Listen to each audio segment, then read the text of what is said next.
Hola a todos, hoy es 26 de octubre de 2022, les damos la bienvenida al episodio número 36 del podcast de Historias al Diván, analizando historias por el bien de la humanidad. Hoy nos reúne la película de terror en nuestro último episodio de octubre, el último episodio del Diván del Terror, para analizar la película 1408, una película del año 2007, dirigida por Mikael Håfström. Pero bueno, entonces, sí es importante que les recordemos que aquí en el podcast discutimos de principio a fin utilizando spoilers, así que quedan avisados y les voy a presentar a las personas que nos acompañan en el diván. En el primer cojín tenemos a Annie. We've only just begun. Miranda. Yo anotaba precisamente de la canción las frases que cuando aparecía y lo curioso es que siempre tiene algo que ver. Sí, total. Cuando le dice eso. Y hay otra en que dice... bueno, no, eso lo menciono ahorita mejor. Pero una película que me encanta y que estoy muy feliz de poder discutir acá. Súper, bueno, en el segundo cojín tenemos a Olga.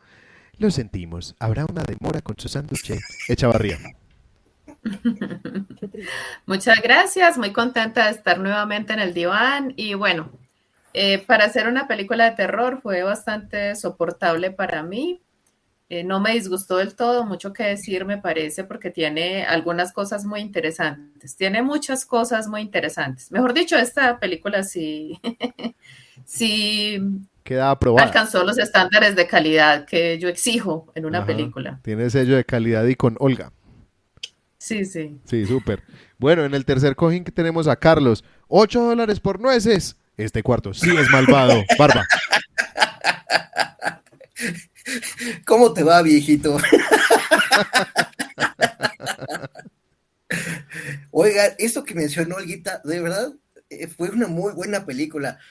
Yo la vi como que con un cierto criterio de, pues esto no me va a aportar nada, y la verdad es que me dejó cosas bien interesantes, está muy bien realizada, tiene muy buena estructura en general, buena película, pero vamos a comentarlo en un segundo, mientras vamos al cuarto cojín, donde tenemos al hombre que no le tiene miedo a los vampiros y fantasmas porque dejó de creer en ellos cuando tenía 12 años, pero ya está volviendo a creer en ellos. ¡Rafa Miranda! Sí, no, o sea, el problema es que en esta película, y es parte de lo que más me gusta, no hay ni vampiros, o sea, es algo que decía Stephen King en el libro de Cuyo, cuando el niño empieza a ver una figura en la noche en su closet, y el papá viene y le dice, no, o sea, entiende que los monstruos no existen. ¿Tú entiendes que los monstruos no existen? Y el niño le dice, sí, papá, yo de verdad entiendo que los monstruos no existen.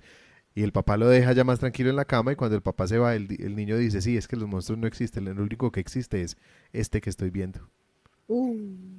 Sí, me encantó esa escena del libro de Cuyo. Pero papá, bueno, entonces... Les voy a leer de qué se trata la película. 1408, una película basada en un libro de Stephen King. Y lo que nos dice IMDb sobre esta película, la sinopsis dice, un hombre que se especializa en refutar ocurrencias paranormales, eventos paranormales, se hace una reserva en el cuarto 1408 del Hotel El Delfín. Después de entrar y acomodarse, empieza a confrontar el terror genuino. Sí. No, me parece que está bien. Sí, muy bien. Esta vez por fin le acertaron como en serio. Sí. Una película que tiene uno de los papeles más cortos de Samuel L. Jackson que yo he visto. Pero en el poco tiempo... Sin embargo, muy bueno. Sí, o sea, este es un hombre que se come la escena Ese tipo cada vez. tiene una presencia escénica fuertísima. Sí. Es una cosa muy bueno. Impresionante. Yo los voy a invitar a que empecemos hoy con Olga, porque me parece que hay unas cosas muy interesantes para decir en esta parte de narrativas y lenguajes y quiero que le demos la palabra primero. Bueno, yo no tomé nota, desafortunadamente, de todas las cosas chéveres que vi, porque una buena historia puede terminar pues como arruinada por una mala técnica, digamos, narrativa. Y yo pienso que aquí se combinaron dos cosas buenas, una historia buena con una narración muy buena. ¿Por qué una narración buena? Porque lo contrario a lo que pasaba con la película de la semana pasada, tú esperabas cuando llega este hombre a la primera casa, que allí es donde va a tener lugar toda la situación. El cuarto es tétrico, el hotel es antiguo, los dueños pues ya empiezan a crear una intriga y cuando no pasa nada dice uno, bueno, no era aquí. Y crea una tensión muy buena cuando le empiezan a negar que no lo quieren dejar pasar la noche en esa habitación, empieza a crear cada vez una expectativa más fuerte en el espectador.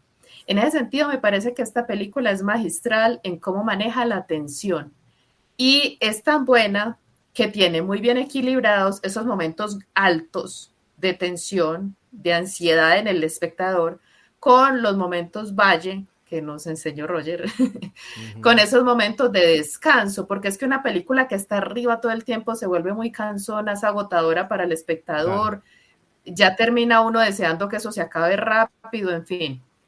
En cambio, esta película tiene unos momentos, hay un equilibrio perfecto de eso.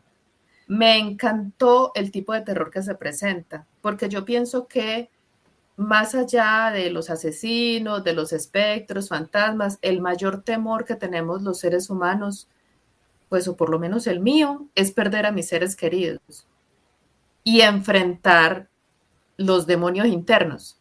O sea, a veces los demonios externos es más fácil lidiar con ellos que con los que están adentro.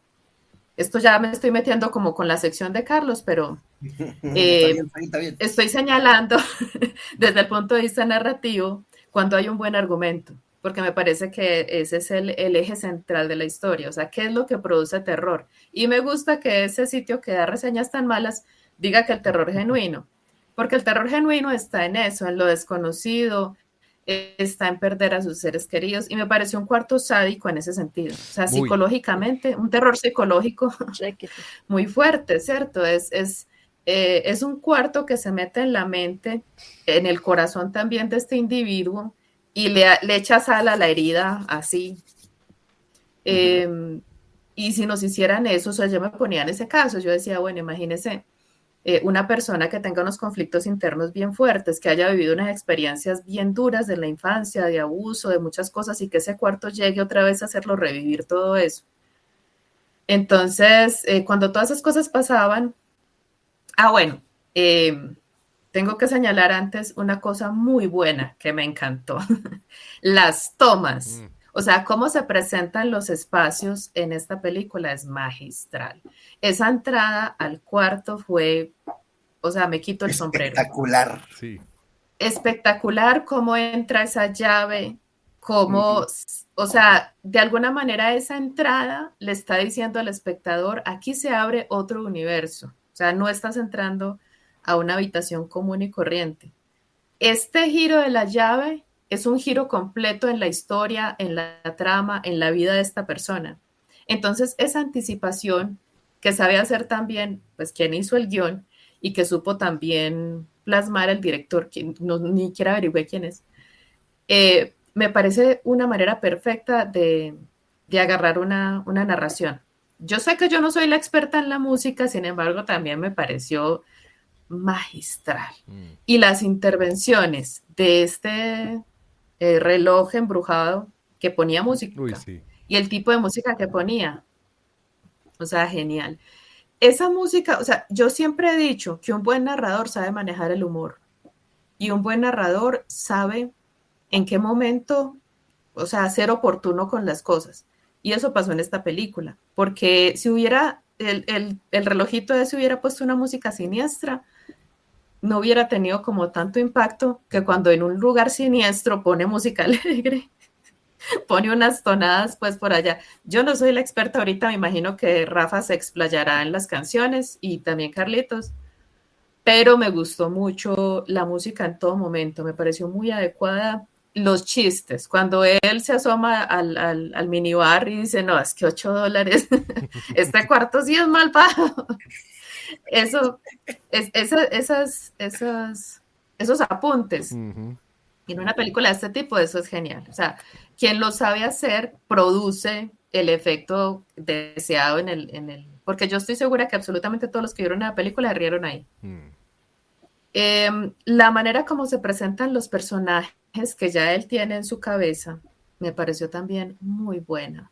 La transición entre, o sea, cuando yo pienso que eso también es algo que no sé si llamarlo cliché, pero sí se repite en varias películas. Cuando la persona de alguna manera se queda atrapada en un mundo por allá de ultratumba, en una realidad paralela.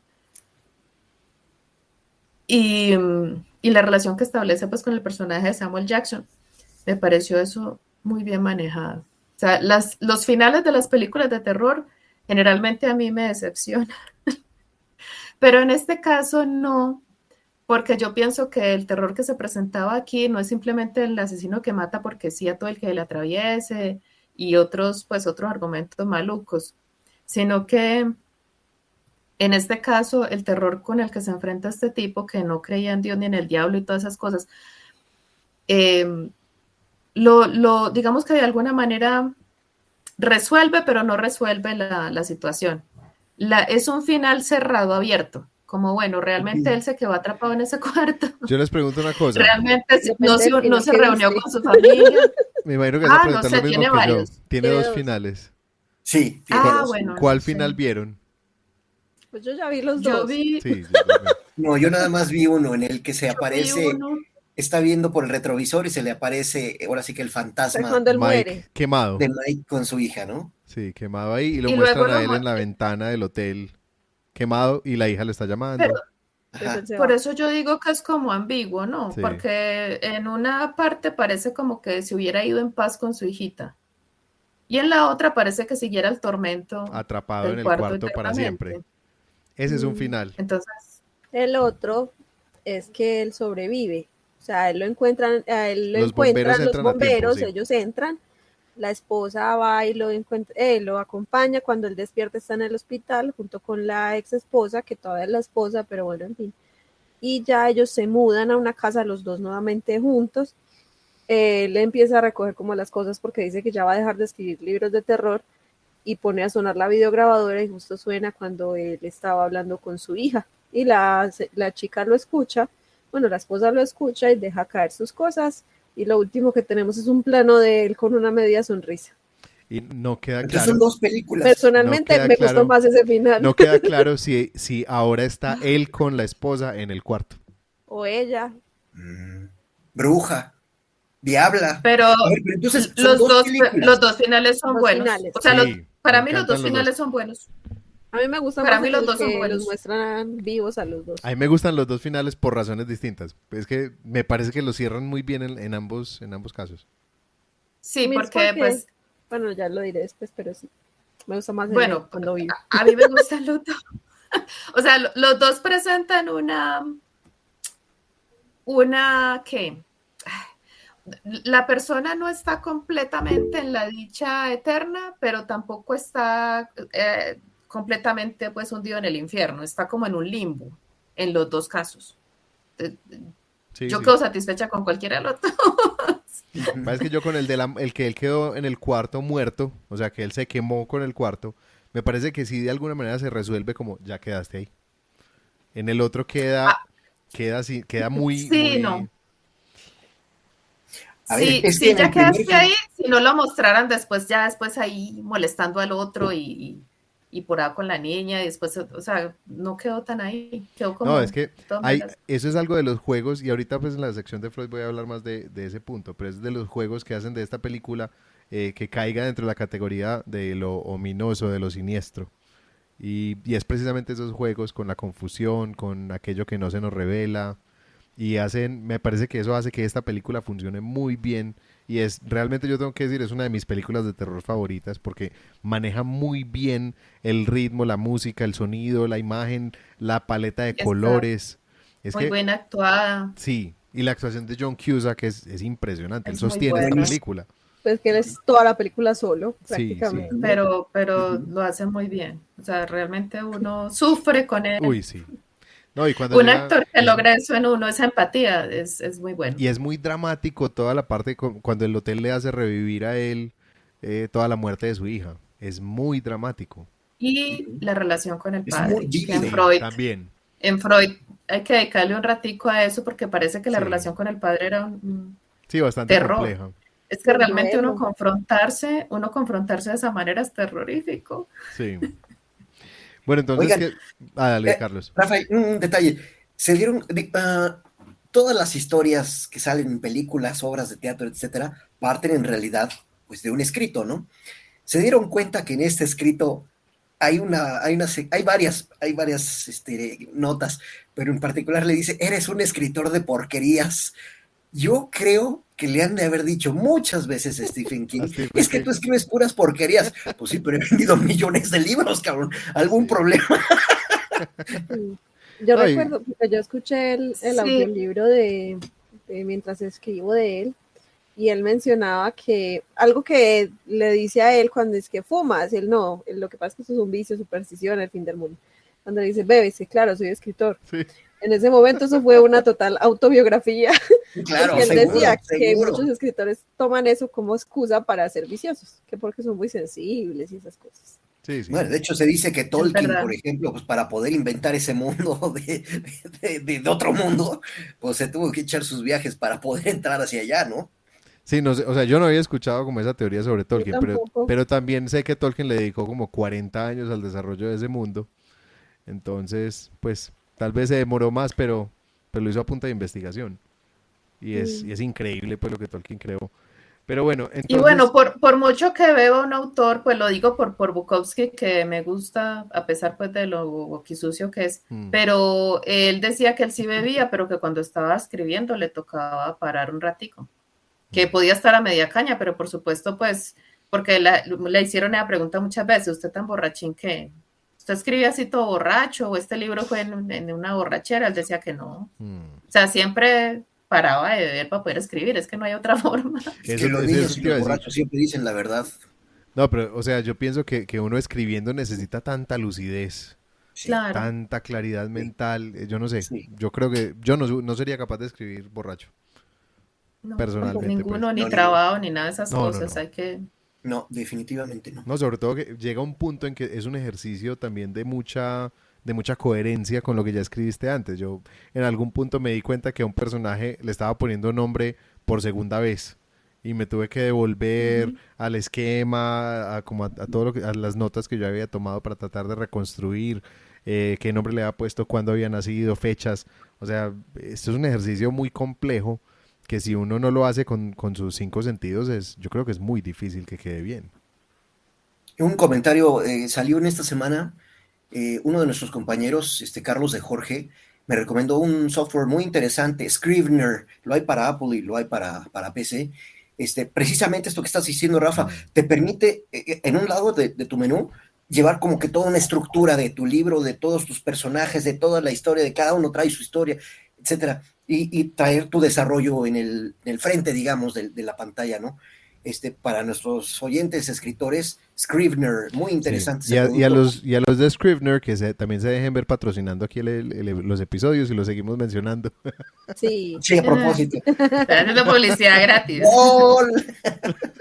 Para que nos pasen nuestros cheques bien firmados. Bueno, yo hay una cosa que quería mencionar sobre esta parte de narrativas y lenguajes que tiene que ver con la paleta de colores, por un lado, que me llamó mucho la atención, que casi toda la película, la forma como está coloreada, es las luces que se ve, o sea, el color de la luz del cuarto.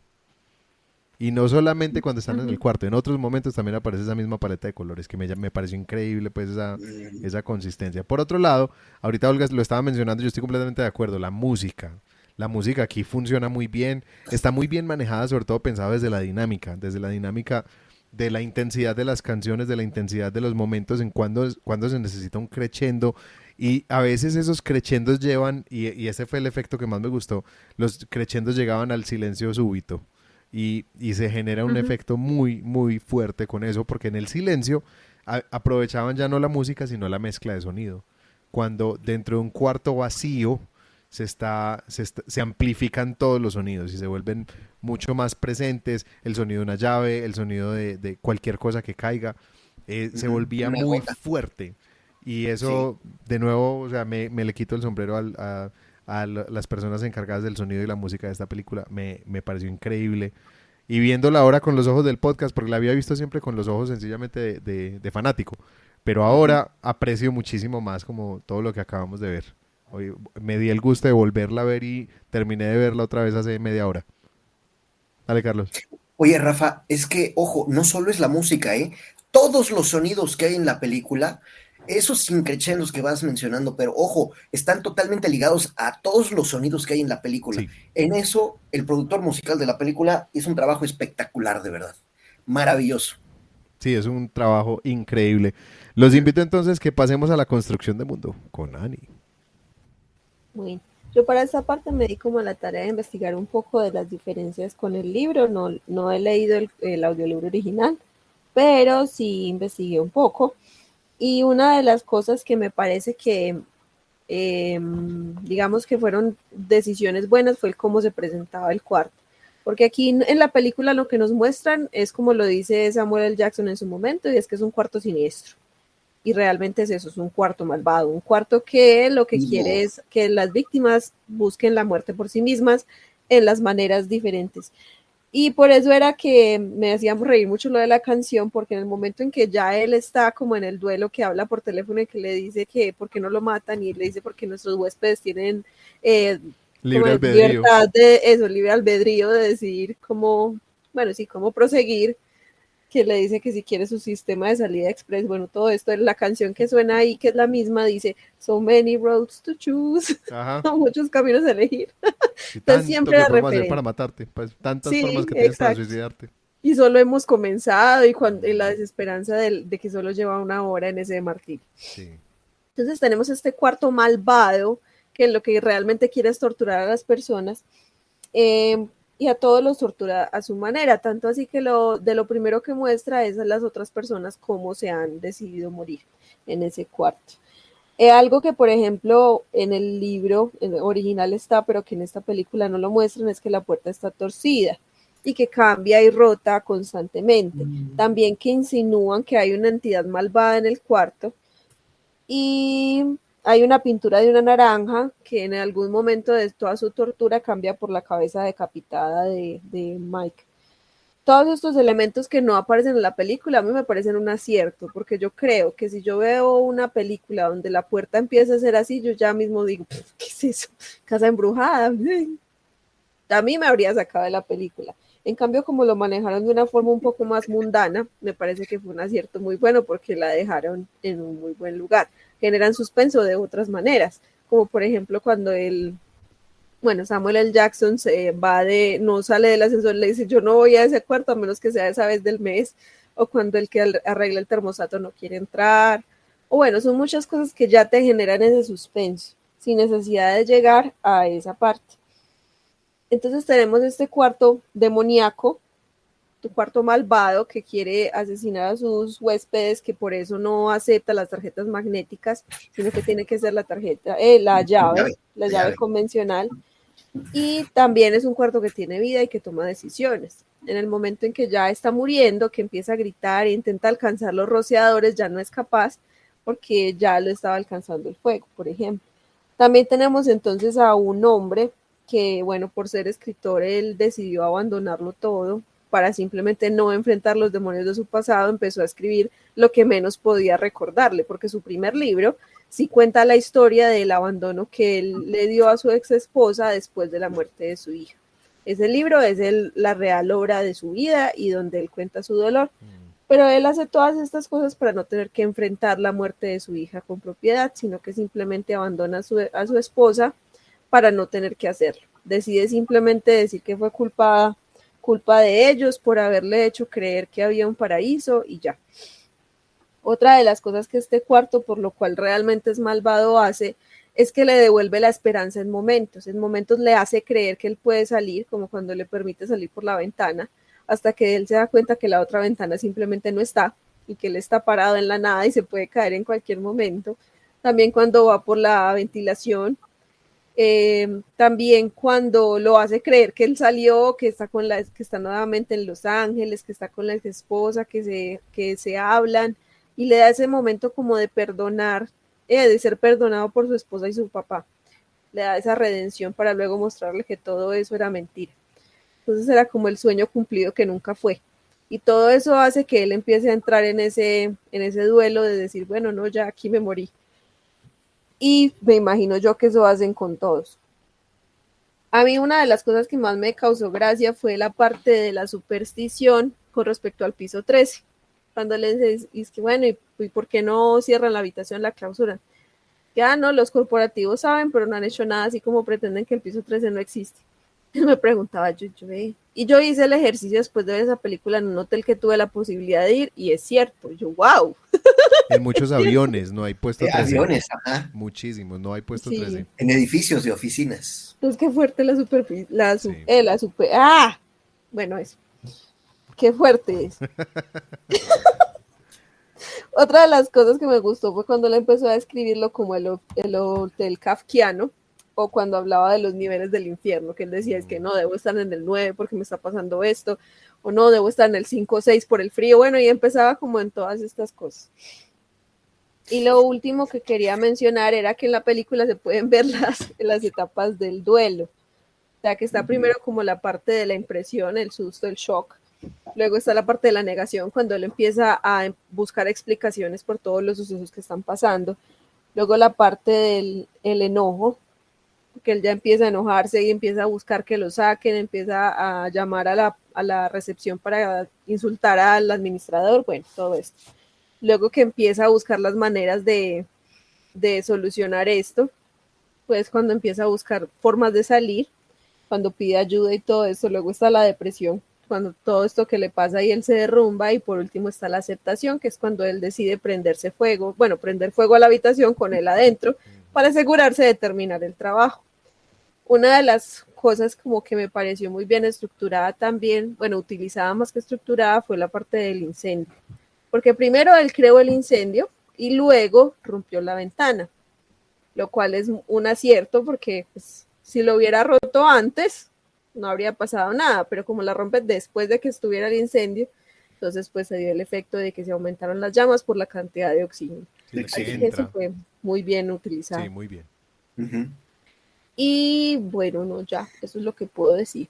Él es bueno, lo que dije ahorita, que en parte Stephen King reflejó algo de lo que él considera que es su vida como oficio con el oficio de escritor en esas cosas, porque él, una de las cosas que habla es que él se arrepiente de su alcoholismo porque lo justificaba su profesión con el alcoholismo. Y bueno, esas otras cosas que pasan, o lo del editor diciendo que si lo ignoraba él se ponía triste. Creo que eso tiene algo que ver ahí con él reflejándose en el personaje. Y una última cosa a mencionar, se ha dicho que Stephen King tiene algo con los hoteles. Entonces cuando, pues no, eso lo podemos ver en El Resplandor y en esto. Claro. Pero entonces cuando Mike hablaba de que nunca se sabe, que quién estaba aquí, si estaba enfermo, si estaba loco, todo eso son cosas que Stephen King en entrevistas o en su carrera ha mencionado que son cosas que le disgustan de los hoteles. Por eso digo que muchas de las cosas de Mike son reflejo de su propia vida. Súper. Sí, hay una reflexión sobre el hotel también, pues también lo pone a pensar a uno en ese, que es un lugar muy particular el hotel.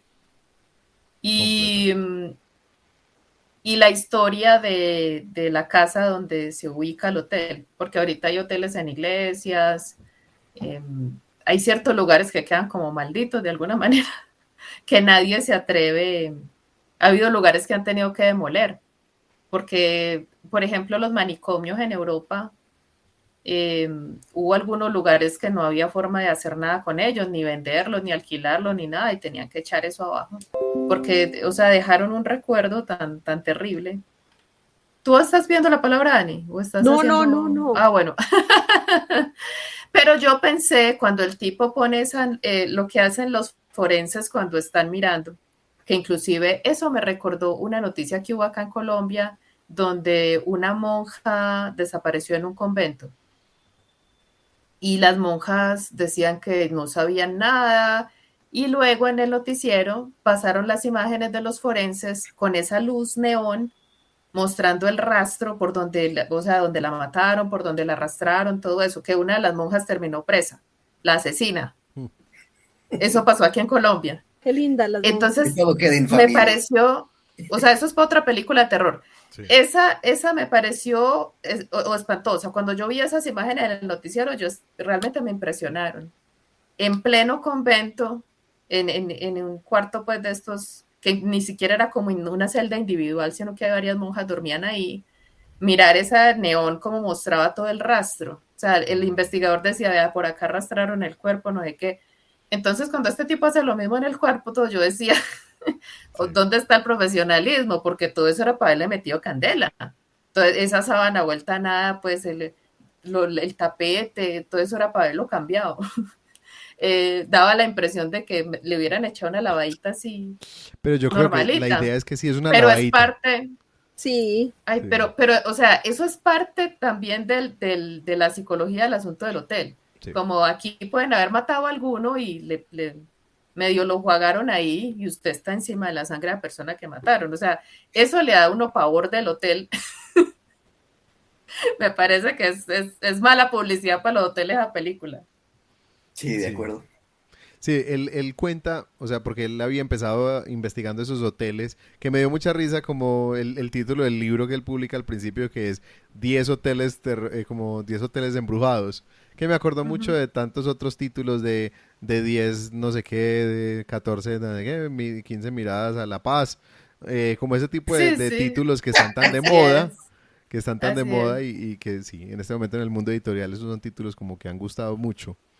Me dio mucha Sí. risa porque en muchos casos, obviamente hay muchos de esos libros que tienen un valor muy grande, pero muchos de esos libros son, como él lo dice, libros que terminan como en la, que son los libros que uno compra que están al lado En el de la aeropuerto. caja, o en libros de aeropuerto.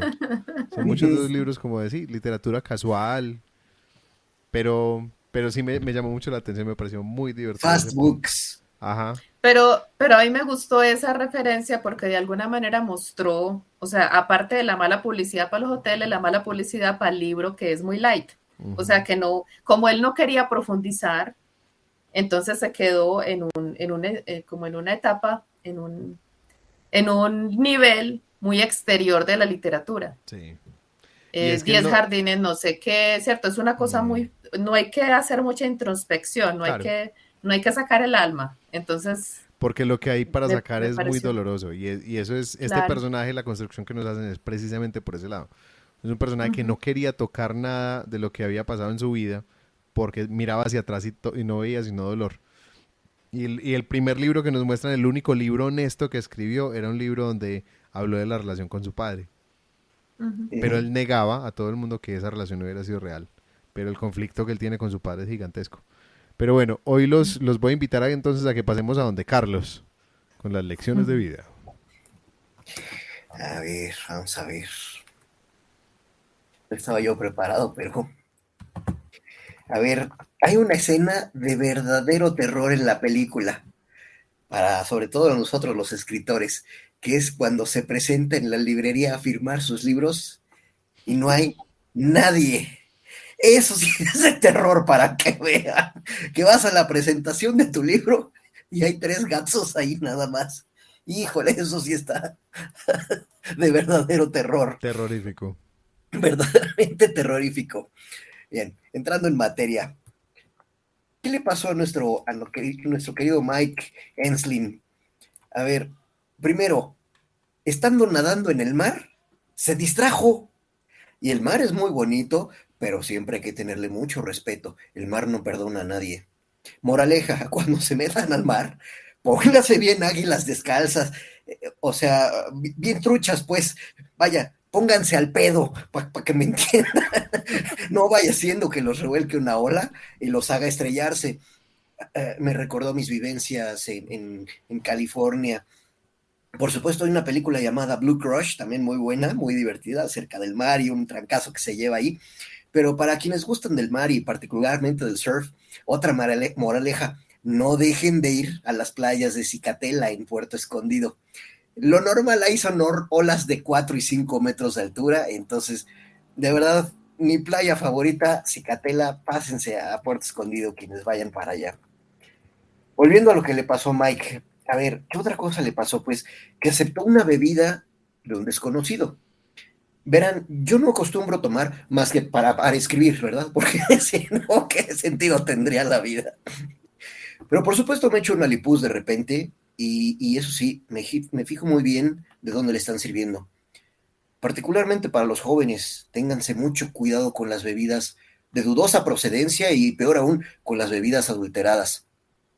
Claramente, Mike Enslin no escuchó este programa del diván antes de aceptar la bebida del gerente del Hotel Dolphin. Se echó una lipusa y una bebida, un trago, y más aún la botella entera.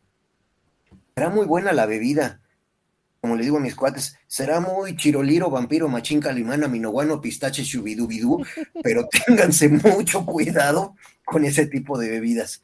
No les vaya a pasar lo que a Mike, que empiecen a perder la cabeza, ¿verdad? Tercero, ¿qué le pasó a Mike? Traía un cansancio extremo y además traía una enajenación brutal, pero además de eso, traía un pesar mortal. En este caso, obviamente, el fallecimiento de su hija, ¿no? Yo sé que no hay ni un arma secreta ni una varita mágica para enfrentar ese tipo de realidades, pero decía un amigo, Sebas, no dejen que les gane. Abro un paréntesis para hablar de mi querido Sebastián Rocha, un muchacho cuadrapléjico, compañero de la universidad. Yo acostumbraba a darle ride entre salones, ¿no? Pues él caminaba con mucha dificultad. Sin embargo, a pesar de sus dificultades, Sebas siempre sonreía, siempre le echaba ganas, siempre con mucho orgullo. De hecho, se graduó de una maestría de doble grado en nuestra alma mater, que bueno, es una de las escuelas de mayor prestigio en México. Y bueno, en fin, un día el buen Sebas, a quien de verdad le costaba trabajo incluso hablar, Sebas me vio muy decaído y efectivamente yo estaba sobrellevando el fallecimiento de una persona muy querida, muy amada en mi vida, de lo cual pues habían transcurrido quizás 3 o 4 años, pero yo no la había enterrado. Ya no recuerdo cuánto tiempo fue, pero bueno, Sebas me vio y me preguntó, oye Charlie, ¿qué te pasa? Ay, Sebas, pues verás, ando muy cabizbajo, traigo un pesar ahí muy fuerte. Sebas solo hizo un comentario final que todavía me retumba en la cabeza, así como el badajo de una campana que la golpea con toda fuerza. Nomás no dejes que te gane. Cierro el paréntesis y vemos claramente que Mike pues traía un pesar que no lo dejaba, ¿verdad? No había podido superar la muerte de su hija, la Ayuwoki.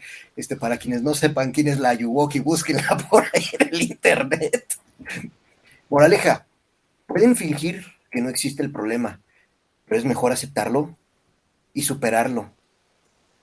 No hay de otra. Cuarto, en la película se menciona que hay hoteles tétricos. Yo lo atestiguo. Yo he entrado a varios hoteles que francamente, aunque te los vendan así que con toda comodidad y todo lujo, híjole, de verdad son tétricos. En particular recuerdo un hotel en Ferrol, al norte de España. No voy a mencionar el nombre, pero les puedo decir que está frente a uno de los astilleros más grandes de España. Y desde mi ventana tenía vista a un portaaviones con los cañones apuntando hacia mí. Qué lindo. Pero el hotel no era tétrico por el portaaviones, sino por su interior. Y peor aún, por el refrigerador de $8, el frigobar de $8 que tenía ahí. Eso es terrorífico. Eso es terrorífico. Llegué en una noche de lluvia, muy oscuro por dentro, y me mandaron a la habitación de allá, así como la última de hasta por allá en el tercer piso, esa, casi al fondo del hotel, ¿no? Me cae que sí daba miedo. Bien, ¿qué pasó con Mike? Pues que cayó en un cuarto de hotel que verdaderamente estaba en la casa del diablo, ¿no? Literalmente estaba embrujado ese hotel. Entonces, ojo, si van a Nueva York, habiendo hoteles como el Carlyle o como el Plaza, no se queden en el Dolphin. Se los recomiendo de todo corazón. ¿Vieron que entre los productores estaba Harvey Weinstein? Uh-huh. Invitan a una peli con él como productor, pues moraleja, ténganse mucho cuidado, ¿verdad? No vayan a salir raspados. Dice en la peli que no te enteras de muchas cosas porque pues los periódicos no publican cosas que no venden. Pero ¿qué tal vendieron la historia de Harvey Weinstein? Moraleja. Yes, Harvey Weinstein. Moraleja, la gente cree en fantasmas por la posibilidad de que exista algo después de la muerte. Y entonces aquí me acordé justamente de la película, de la canción de The Eagles, una canción que los hizo famosos. Seguramente se han de haber hinchado los bolsillos de dólares, de billetes, pero a más no poder, la de Hotel California, ¿no? Hotel California. Todos los huéspedes disfrutan de ese libre albedrío que mencionábamos hace ratito. Pueden aprovechar el sistema express para retirarse cuando quieran, Ajá. pero lo que hayan vivido, y aquí la moraleja, muchachos, lo que hayan vivido, nadie se los va a quitar. Nadie les dará lo que no hayan vivido. La doble moraleja. Así que, para finalizar, ¡vivan, chinga, vivan! Porque al final todos vamos a morir. Hasta aquí el día de hoy las lecciones de vida con su servidor. ¿Quieren agregar algo en esa parte? Yo quiero agregar que, aparte pues, de todo lo que mencionó Carlos, yo encuentro una lección en mentirse a sí mismo. Y esa es una de las cosas que me pareció muy buena en la actuación de este hombre, porque él decía mentiras y uno se daba cuenta de que se estaba mintiendo, o sea, de que no solamente le estaba mintiendo a la otra persona, sino a sí mismo, a la admiradora que le pregunta si esa relación con el padre era real. Le dice no, pero un no que uno sabe que es sí, o sea, uno sabe que está mintiendo y que está tratando no solamente de engañar a esa persona, sino a sí mismo, cuando dice ese no. Y luego ya dice es un sí cuando ya está en la habitación. Ya se me olvidó exactamente por qué fue, pero nuevamente es una mentira. O sea, nuevamente le está diciendo un sí, pero de mentiras. Uh-huh. Entonces uno ve una persona que durante mucho tiempo se ha estado engañando a sí misma y pues por ende pues también engañando a los demás. La actitud que él tenía al principio, un poquito ¿qué? ¿Cómo se puede llamar eso? Cínica. Temeraria.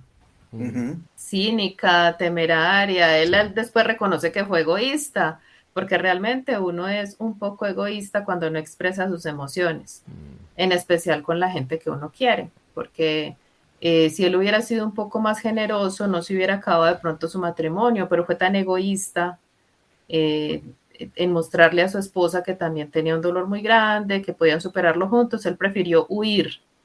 Y esta vida que emprendió era una vida de huida de la verdad. Entonces yo creo que mi lección de vida es esa, que no hay que huir de la verdad. Uh-huh. Y no hay que pretender engañar a los demás ni engañarse a sí mismo, sino aceptar la realidad.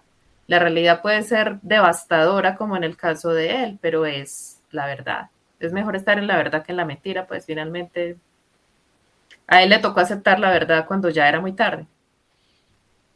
Olguita, otra cosa, él publicaba mentiras, ¿no? O sea, sus libros eran puras mentiras y él lo reconoce abiertamente. Y aquí otra de las cosas que estamos platicando hace ratito de la vida del escritor. ¿Cómo es posible que aún vendiendo mentiras la gente se las crea y se las compre, ¿no? Y entonces seguramente esto reflejó de alguna manera la filosofía de Stephen King en su escritura. Vayan ustedes a saber que tantas cosas eran mentiras de lo que él mismo se creía, de lo que él mismo se vivía a sí mismo, ¿no? En esto que estás mencionando, y bueno, la mentira. Es una cosa muy delicada también que ocurre con lo que uno escribe. Hay un escritor colombiano en la Universidad de Antioquia, hay un profesor que se convirtió en el creador de un concurso de novela negra y pues él es muy conocido por sus novelas. Y uno de los invitados que él tuvo una vez, hace poquito vi que en el periódico dijo que había dejado de escribir eso, porque sentía que lo estaba afectando mucho emocionalmente y tenía un niño pequeño. Entonces él decía, pues no quiero que mi hijo crezca rodeado de estos libros porque ya los está cogiendo. Y Stephen King también perdió un hijo. O sea, de una manera inclusive muy similar a como él había escrito esa mentira. O sea, a veces la mentira termina convirtiéndose en una realidad, que es de pronto lo más miedoso aquí.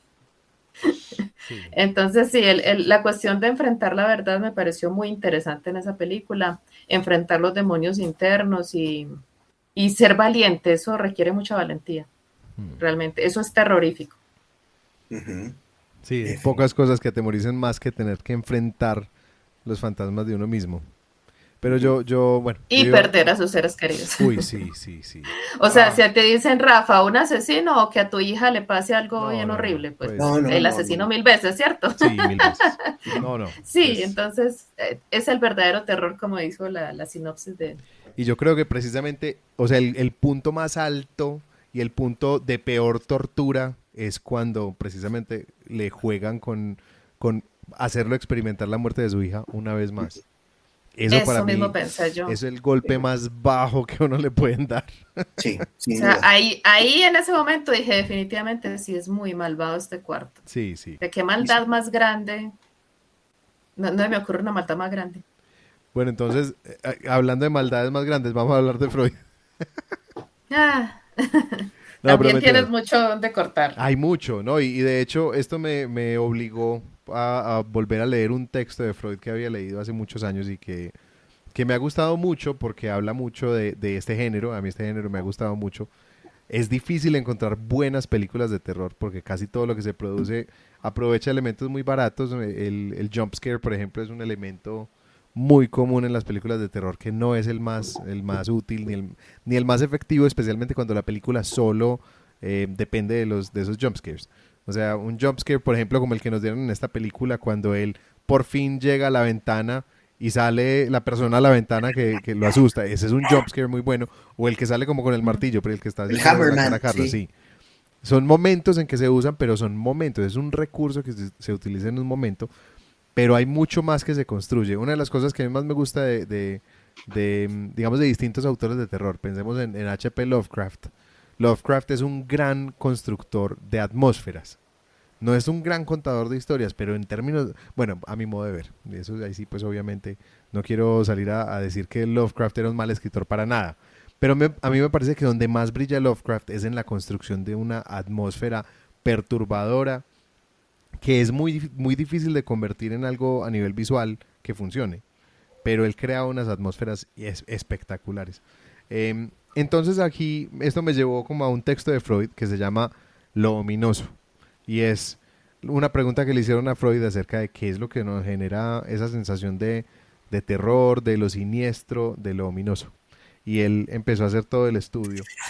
Y de ahí salió un concepto que Freud había utilizado mucho para hablar del trauma y era el eterno retorno de lo mismo. Y empiezan a haber unas lógicas circulares de aquello que no podemos entender, pero que se nos repite como presente. Aquí empieza esa lógica circular con la canción, esa canción que vuelve. Pero también nos muestran la figura del padre que vuelve porque él nunca fue capaz de procesarla. Y es un padre que a él le genera mucho miedo terminar siendo como él. Y el momento que el cuarto elige para confrontarlo es mostrarle a su padre viejo, a punto de morir, enfermo en una silla de ruedas, que entre risas le dices, así como soy, como eres, yo fui, y como soy, tú serás. Y ese retorno del padre y convertirse en una pregunta de en quién se está convirtiendo él, es algo que lo ha llevado a él a cerrarse, a no confrontar quién es, a dejar en el olvido el único texto honesto que escribió. Porque cuando él sigue escribiendo después de eso, escribe puras mentiras, escribe textos insulsos que no tienen ningún significado. Entonces Freud decía que lo ominoso empieza por una, él ponía una palabra en alemán, era como Heimlich, o Heimlich, y esa palabra hacía referencia a lo hogareño, lo familiar, pero decía entonces lo ominoso es el unheimlich, el hogareño, lo familiar. Lo Heimlich sería precisamente aquello reverso. Y él decía entonces es aquello que debía permanecer oculto, aquello que no deberíamos haber visto, aquello que no deberíamos explorar. Aquí cuando entraba Mike con esta decisión tan temeraria de ir a buscar esos lugares, porque él sencillamente no creía que nada le pudiera pasar, nos muestran precisamente cómo él llega a un lugar y Freud entonces empieza a hacer el juego. Es que tal vez esto de lo ominoso juega con ambas partes de esa palabra, con ambas partes en alemán de esa palabra. Juega con aquello que es familiar, hogareño, conocido, pero que se nos empieza a revelar en algo que ojalá nunca hubiéramos revelado. Entonces el hotel, por eso el hotel cumple también esa función de ser algo que más o menos te emula el hogar, pero finalmente no. Finalmente hay algo que está faltando. Estar solo en un hotel tiene características muy ominosas. Yo tuve una experiencia, mi familia pues tenía una finca en el Retiro aquí en las afueras de Medellín. Y hace unos años yo tenía que pasar, pues había un día, aquí en Medellín se hace el día sin carro cada tanto tiempo. Entonces nos toca dejar el carro en la casa. Y yo trabajo muy lejos de mi casa, trabajo en el Retiro precisamente. Entonces el día sin carro me implicaba a mí quedarme por allá en el Retiro hasta que fuera hora de que ya pues pudiera manejar por la ciudad. Entonces me fui para esa finca, no había nadie más, era un día de semana, alrededor no había absolutamente nadie a la redonda en yo no sé cuántos kilómetros. Y era un lugar que para mí era muy conocido, muy familiar, pero había algo ese día que faltaba el ruido, faltaban los animales alrededor, los perros corriendo, faltaba la familia, faltaba todo.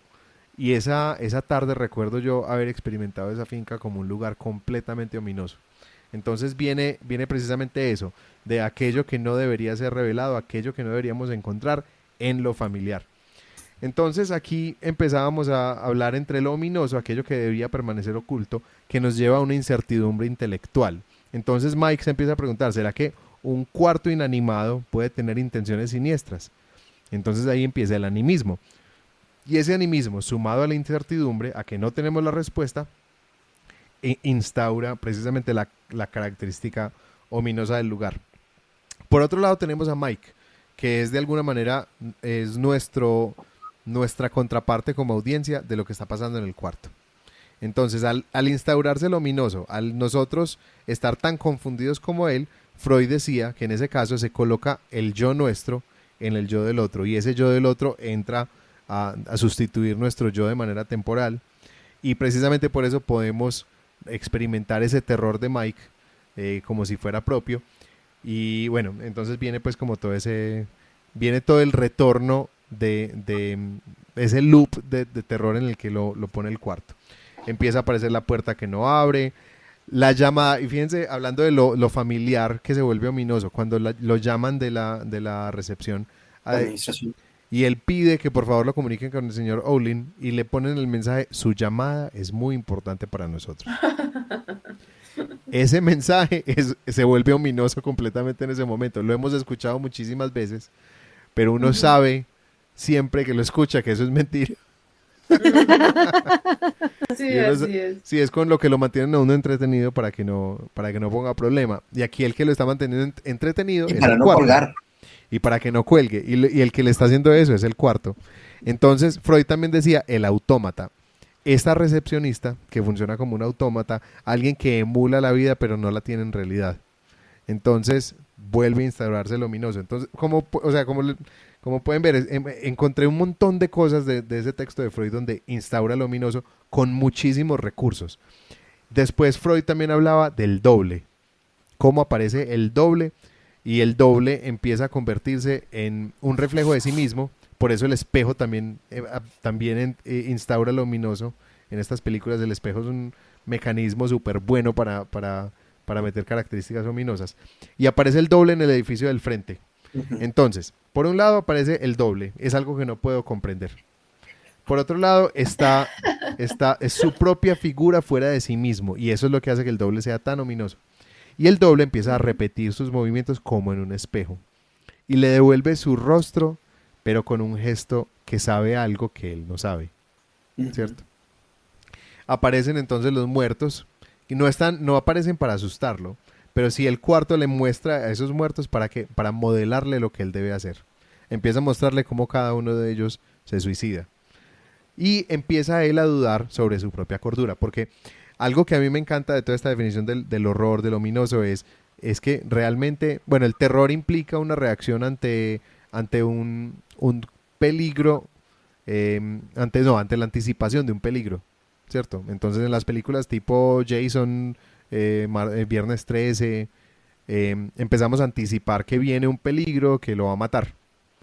Pero cuando lo que nos pone en peligro es el rompimiento de la lógica, porque la reacción ante el terror sería o correr o pelear, pero la reacción ante esto ominoso es la parálisis. Empieza a cuestionarse sobre su cordura, empieza a cuestionarse sobre si con su lógica puede utilizar puede utilizar su lógica para salir de esta situación y empieza a darse cuenta que realmente no tiene ningún recurso porque le rompieron las leyes de la lógica. Entonces aquello de lo que él se podría pegar no lo puede hacer, no le va a funcionar. Él intenta racionalizar para calmarse, concluyendo que el alcohol que le dieron es la razón de sus alucinaciones, una pura racionalización. Pero en ese momento el cuarto le muestra videos de su familia. Y ahí ya se introduce una parálisis total y ya el cuarto empieza a jugar sus cartas más bajas. Cuando empieza a mostrar las fotos de su familia, cuando la niña en el video en la televisión lo empieza a mirar a él. Ayuwoki. Sí, cuando empieza a mirarlo a él, cuando ya la niña, él empieza a percibir la voz de la niña, cuando le mandan por fax el vestido que tenía la niña cuando estaba muriendo. Entonces empieza todos estos elementos ya a desfigurarlo por completo. Otro elemento que me pareció increíble el uso, que no para nada representa un peligro real, pero es el conteo hacia atrás del reloj. El reloj. Entonces es un conteo hacia atrás y una frase que se le retorna. O sea, de nuevo, aquí utiliza mucho el retorno de lo mismo.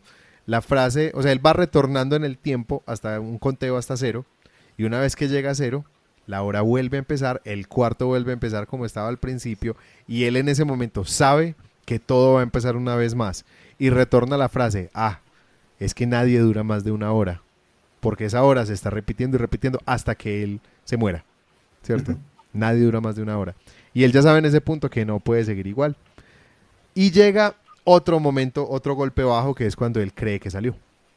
La salida no tiene ningún sentido. La escena en que él sale no tiene ningún sentido. Él sencillamente cayó agua en el cuarto, salió de la pintura, él casi se ahoga y cuando se despierta está en la playa. En la escena con la que empieza la película, ve un avión pasar arriba. Sin embargo, el avión ahora, en la primera escena tenía como un número como 3362. En esta escena el número que pone el avión es 1408. El número del cuarto. Y ya las personas que están afuera, de alguna manera es como, no, o sea, lo que te pasó no es real. Y con eso nos ponen a nosotros de nuevo a sustituir el yo del personaje, a que nosotros también creamos que él sí salió. Y lo sostienen suficiente tiempo. Me parece magistral la forma como lo hicieron desde el guión. Lo sostienen tanto tiempo que ya uno de alguna manera vuelve a acomodarse en esta realidad en la que él salió. Y nos dan el golpe otra vez. No había salido, está en el cuarto otra vez. En ese momento él ya dice, o sea, en su furia dice, listo, cuarto, mándeme lo que quiera. Tíreme lo que quiera en este momento. Y en ese momento le pone a su hija, caminando hacia él, hablándole, y lo rompe por completo. Este cuarto es psicópata. La intención que tenía era dividirlo, no solamente destruirle su cuerpo, destruirle su mente y su corazón. Y cuando lo sustituye su doble hablando con su esposa, cuando lo sustituye el doble, de nuevo el doble le sonríe a él, porque el doble está haciéndole más daño ahora trayendo a la esposa al cuarto. Por eso ese final me encanta, cuando el final es que probablemente ahora también la esposa está en el cuarto. Porque yo sí pienso, y sí soy fanático de que en el terror las cosas no deben terminar bien. Una buena película de terror termina mal. Termina mal para todos los involucrados. Como Cementerio de Mascotas. Sí, hay un elemento más que me encantó. Aquí, bueno, Freud hablaba de lo nefasto y lo ineludible, miedos familiares como la acrofobia, cuando él sale a caminar por la cornisa, y después nos muestran el rompimiento de la lógica con el muro que se vuelve infinito. Y cuando él vuelve a entrar al cuarto, el mapa del edificio en el que ya solamente existe el cuarto. Otro elemento que me parece que hace que funcione muy bien, porque él, para poder tener todas sus conversaciones, se necesita un interlocutor. Y aquí el interlocutor es la grabadora. Y entonces se ve a sí mismo en el pasado, empieza a retornar todo. Incluso la temperatura vuelve a ser un símbolo de lo ominoso. La Biblia, cuando él en algún momento casi que está a un segundo de volver a creer en Dios, volver a recurrir a Dios, la Biblia se borró por completo. No puede tampoco recurrir a eso. Y el doble invita a la esposa al cuarto, y cuando él vuelve a salir, se da cuenta que todo fue una alucinación. Todo vuelve a empezar, nada dura más de una hora. La música, la canción se vuelve cada vez más discordante. La canción empieza muy linda, muy dulce, y We've only just begun, muy bonita, pero al final empieza a bajar el tono, only just begun, y empieza a cambiar por completo toda la dinámica. con todo esto nos introducen a ese, o sea, acaban de ilustrar punto por punto el texto de Freud de lo ominoso. Muy Muy interesante. Bueno, con eso cierro. bien. Muy bien. ¿Quieren comentar algo en este punto? ¿O pasamos a... Cuando Yo terminen lo, una relación, termínenla. Ya, ya, se acabó, ya. Next page. Sí, sí. Porque él vive yo, enamorado Ay, permanentemente de su esposa, ¿no? y Y él no él la dejó a ella hacer el cierre porque él sencillamente no. desapareció. Ajá, así es. Mm. Uy, se nos fue Ani. se fue Annie. Sí, Olga, lo que ibas a decir que era. Iba a decir que, ¿qué diría Freud de que uno recibe las críticas, hablando de esto de que le digan a uno que escribe cosas que no valen la pena? Pero cuando viene el padre, como que ahí hay una implicación diferente. Sí, Entonces yo pienso que ahí también se plantea un conflicto fuerte con el padre, porque pues no sé, yo pienso que esa relación de varón, o sea, es diferente a la relación que tenemos las mujeres con el padre, a la relación que tienen los hombres, y en este caso el hombre busca mucho como la aprobación del padre. mm, O sea, yo pienso que lo que un hombre eh, más lo satisface en la relación con el Aprobación. padre es que el padre se sienta orgulloso de él. Y como eso no ocurre en esta película, o sea, uno se pone en el lugar de padre que tiene hijos y que los hijos quieren hacer cosas y uno nunca le diría palabras tan hirientes, sí, ¿verdad? no, No. no, no. Uno quiere animar a los hijos y apoyarlos en lo que sea que hayan escogido, sea ser escritores o músicos. Es muy cruel también de parte del padre hacer esto. Mm, Entonces es una maldad que sí ocurrió, que sí vivió el personaje y que el cuarto le otra vez sale en la herida, ¿cierto? sí, Acuérdese completamente. que su papá le dijo esto. Sí, este Que es un cuarto probablemente le muy pasó al cruel. mismo Stephen King. Es Uh-huh. probable. Bueno, entonces vamos lo habríamos hecho mejor. Yo creo que Bueno, yo difícilmente. Muy digo algo difícil. de Nada más Yo que tengo lo una del nada. final escena. que a mí no me gusta tanto. ¿Qué dices, Ani? Ah, bueno. No, que yo iba a decir algo sobre lo del final que a mí no me gusta tanto, y es porque como en toda la película nos juegan con otro tipo de terror, cuando en esa última escena a mí me salen con un jump scare, yo me decepciono, como que, pero ay, pero pues sí habíamos dicho que lo del cuarto no era un fantasma. Entonces por eso es que a mí no me cuadra. Yo sí habría dejado el final en que me parece que es más acorde con la temática del resto de la película, solo el final en que ellos, bueno, en que Mike sobrevive y los vemos a ambos escuchando la grabación donde habla la hija. Mm. Realmente sería lo único. A mí también me gusta más ese final, sí. Bueno, yo lo que le cambiaría es la escena en la que él tiene la conversación con Samuel L. Jackson dentro del hotel. Ujú. Esa escena a mí me saca cada vez. Me parece como que no. Y yo sé que de alguna manera se refiere a la cordura de él, que en ese momento ya está muy fracturada. Pero me parece que no funciona igual de bien. Hay escenas que funcionan mucho. Pues hay, digamos que para mí las demás escenas funcionan mejor. Pero ¿cuál conversación? Donde Samuel En Jackson le suicidio. dice todo lo que ha pasado ahí y Cuando le están muestra el libro con hablando, las fotos. no, no. Cuando él ya está dentro del hotel y abre la nevera, abre el refrigerador Ujú. Ah, y tienen una conversación ahí como extraña. A mí no me acaba de convencer esa conversación. Mm. Sí, no, yo pensé también que era al principio en la oficina del porque manager la al del No, principio a es mí muy esa me gusta buena. mucho. Sí, claro. Sí, esa es muy Sí, sí, buena sí. conversación, muy buena escena. Además, qué oficinita se carga el general manager, Sí. ¿no? De envidia, de verdad. Sí. En fin. Yo hay cosas que no me gustaron. Por ejemplo, estos jump scares no les veo ningún sentido. Ahí cuando está en el espejo que le va a salir el cuate, el Hammerman por detrás. La verdad es que ese tipo de escenas de jump scare creo que eran irrelevantes, innecesarias. Comprendo que es una película de terror, pero realmente no aportan nada. No entiendo el papel del Hammerman. No entiendo por qué ese cuate aparecía ahí y no entiendo. Luego, hay como que varios. Jala información de varias partes. Por ejemplo, cuando le pegues al cuadro del barco, aguas porque va a pasar como en Jumanji, se te va a venir el mar encima. Ese tipo de cosas a mí no me gustaron. La presencia de la Ayuwoki, la hija, híjole, cómo me cae gordo el Ayuwoki. Pero a la hija la presentan tal cual como el Ayuwoki. Eso francamente no tenía por qué ser. Debió haber sido una película más original en eso, me parecería. ¿Cómo fue que la llamaron? Momo. Momo, ajá, sí, ándale, Momo. Momo, exactamente. Sí, bueno, aquí también es que la Ayuwoki viene de una canción de Michael Jackson que era... Annie, are you okay? Exactamente. Annie, are you okay? Annie, are you okay? Pero entonces, en México le llamaron así al Ayuwoki, ¿no? Ya sé que el Ayuwoki es una imagen fantasmagórica del Michael Jackson, que por cierto se parece al cuate del Hammerman, pero a la Momo también salió mucho para llamarle el Ayuwoki. De hecho, se confunde ahí. En fin, yo creo que hay cosas que no venían al caso, son reflejos. Por ejemplo, usted se mencionó, hombre, si quieres un susto y ver un fantasma de veras, pásate a Disneylandia, a la casa, a la mansión del terror, sí, ¿no? Sí. Son baratijas. Por ahí también se menciona, no, hombre, es que tú escribes puras baratijas, ¿no? Terror del barato. Pues eso, la verdad es que no, creo que hay demasiados recursos muy importantes a lo largo de la película, y vuelvo a lo mismo.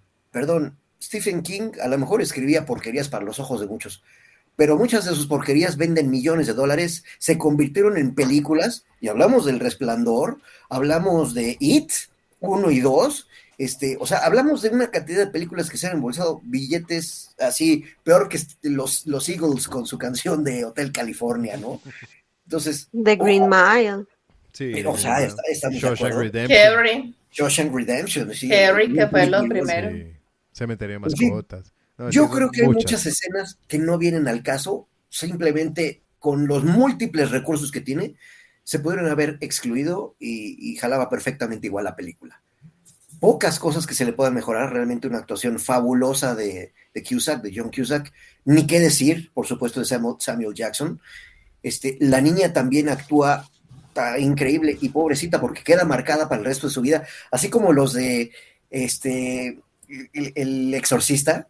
Esta niña va a quedar marcada para el resto de su vida como la que hizo la película de Room 14 Awaits. Ya, no importa qué haga en su vida, ella ya quedó marcada así para el resto de su vida, ¿no? O el niñito de Sixth Sense, de Sexto Sentido. Ya, quedan marcados para el resto de su vida. Sí. En fin, ya, hasta ahí lo que yo le cambiaría a la película. Excelente sonido, excelente música, excelentes escenas de todo a todo, pero sí siento que los jump scares no venían al caso, eran innecesarios. Ok. Bueno, entonces yo creo que ya podemos hablar de nuestras redes. Les contamos que la próxima semana vamos a analizar ya la película El Libro de la Vida, una película animada con tema de El Día de los Muertos. Salió unos meses antes que Coco. Y de hecho, pues una anécdota que les cuento es que mi hija no quería ver Coco porque ella decía, cuando salió esta película, ella era bastante menor, ella decía que Coco era una copia vil del Libro de la Vida. Y realmente fueron dos películas que salieron. Sí es. No es una copia. Salieron muy, muy cercanas. Y las dos tienen la temática del Día de la Vida, pero son dos historias muy distintas. Pero realmente me encantan las dos. Son dos hermosas películas. Y bueno, nos muestran unos aspectos muy bonitos también de la cultura mexicana y de toda esa idiosincrasia que hay alrededor del Día de los Muertos, que es una visión tan bonita y tan única de México, como tan especial. Correcto. Sí. Bueno, entonces hablemos de nuestras redes. Empecemos con Viva México. Muchachos. Empecemos con Ani. Bueno, Aranía28 en Instagram, Ani Miranda Escritora en Facebook, y ahí tienen el enlace para la página web. Súper. Sigamos con Olga. Olga Chavarría Escritora en Facebook, en Instagram, en TikTok y en la página web olgachavarría.com. Carlos. Yo estoy en todas las redes como Kbarsal, los invito a mi sitio kbarsal.com y de ahí van a encontrar links a todos lados. Bueno, a mí Rafa. me encuentran, gracias Carlos, me encuentran en Instagram como Raf Miranda Mus, en Facebook como Miranda Historias o Rafa Miranda Escritor. Los invitamos también a que sigan explorando esos libros que les hemos venido contando que están saliendo de estos escritores del diván. Tenemos Aún llueve en Torcoroma, tenemos Nushala y tenemos 4 noches entre sábanas. También tenemos Historias desde el olvido. Recuerden, busquen esos libros que realmente están muy interesantes. Yo ahora estoy pasando muy rico leyéndome Nushala. Ya después les estaré contando. Y... Oigan, ya también está la preventa, 15 miradas a la felicidad. Claro. Claro. Ahí está Carlitos. Exacto, ya salió a la preventa. Bueno, y se vienen otros proyectos por ahí muy interesantes. Otro proyecto en el que estamos Carlos, Olga y yo. Más adelante les vamos contando. Pero bueno, esto ha sido todo por hoy en nuestro episodio. También encuentren nuestro podcast en las redes, como en Instagram como historias.divan, en Facebook como historias.val.divan. Nos pueden escribir al correo historiasdivan@gmail.com. Los invitamos a que vayan a nuestra página web historiasaldivan.com, donde también pueden encontrar formas de suscribirse a nuestro podcast, dejarnos comentarios, dejarnos reseñas en su servicio favorito, recomienden el podcast. También los invitamos en la página web, nos pueden invitar a un café. Si quieren nos ayudan a mantener las luces encendidas, regalándonos un café. Y esto ha sido todo por hoy en el podcast de Historias al Diván, analizando historias por el bien de la humanidad. Muchas gracias por acompañarnos y que tengan una feliz semana. Nos vemos. Muchas gracias, bye. Chao, chao, qué frío. Sí, hace mucho frío, papi.